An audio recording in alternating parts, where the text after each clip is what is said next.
Dieu a tant aimé le monde qu'il nous a donné son Fils. Cette phrase de l'apôtre doit sans cesse pour nous retentir. Dieu a tant aimé le monde qu'il a pour toi donné son Fils. Dieu, à travers les belles paraboles de l'Évangile, Dieu se montre ce cœur toujours ouvert. Dieu aux bras ouverts. Le Dieu qui attend toujours que nous venions poser, comme le Fils qui est parti, sa tête sur sa poitrine. Dieu qui attend toujours et qui sollicite la réponse de notre amour, à son amour toujours offert. C'est bien cela, la représentation du Sacré-Cœur, le cœur toujours offert. Dieu a tant aimé le monde qu'il a envoyé son Fils. Nous tourner vers le cœur de Dieu, c'est nous tourner évidemment vers la croix. L'amour de Dieu est exposé en Jésus, son Fils.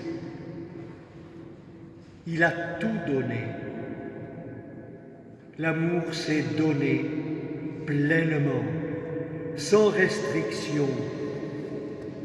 Et nous pouvons entendre les paroles de Paul pour chacun de nous dans nos propres vies. Dieu t'a tant aimé qu'il t'appelle sans cesse à revivre avec le Christ. Posons-nous la question. Revivre avec le Christ.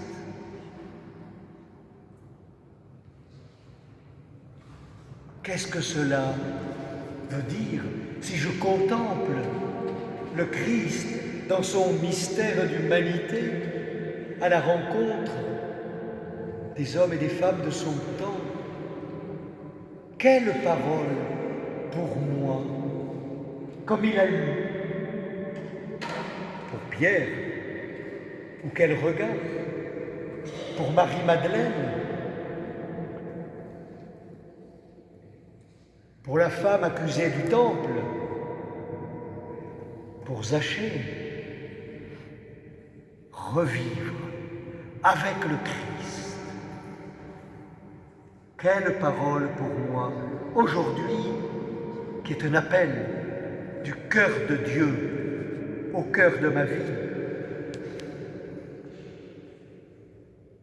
Paul ose affirmer, vous êtes sauvés.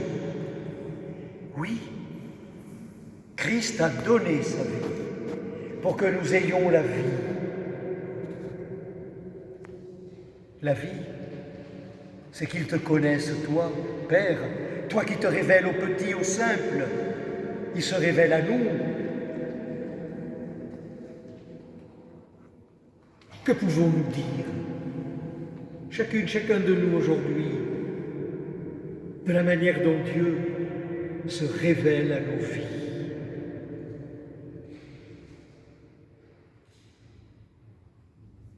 Pour Élie, il est venu comme un souffle léger. Il se révèle comme celui qui croise le chemin. Il se révèle comme celui qui a une parole de pardon. Il se révèle comme celui qui peut réveiller la foi.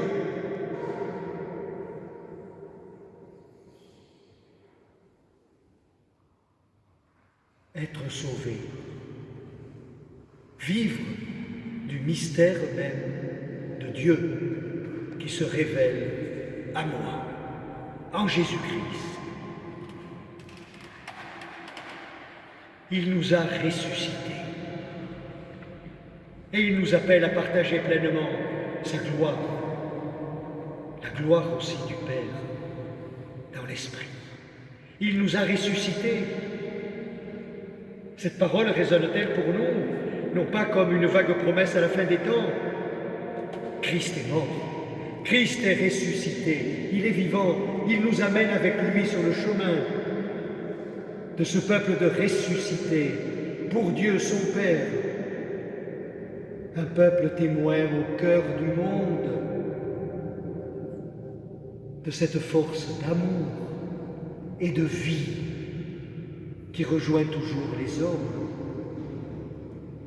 Nos vies ne sont pas des vies mortes, des chemins de perdition. Avec lui, le Christ, le cœur aimant de Dieu, nous sommes ressuscités.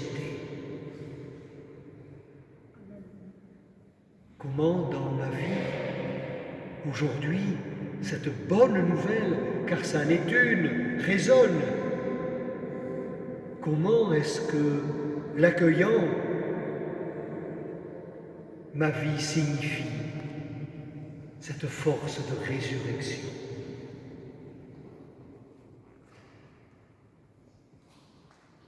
Le cœur de Dieu, par le cœur du Christ, Dieu qui a tant aimé le monde, par amour, Jésus s'est donné aux hommes, à la terre, à chacune et chacun de nous. Dans l'évangile de la messe de ce matin, celui qui est doux et humble de cœur nous appelait à devenir ses disciples. Devenez mes disciples. Amis, que cet appel ne reste pas sans réponse. Prendre la route de la vie, de nos vies, à la suite du Maître de l'amour et de la vie, devenir ses disciples. C'est l'accueillir et c'est le donner, c'est le partager.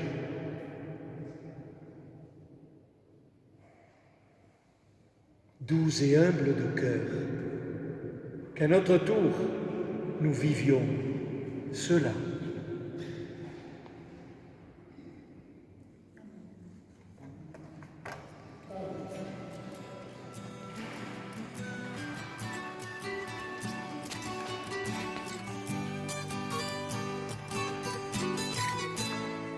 Dieu d'éternité,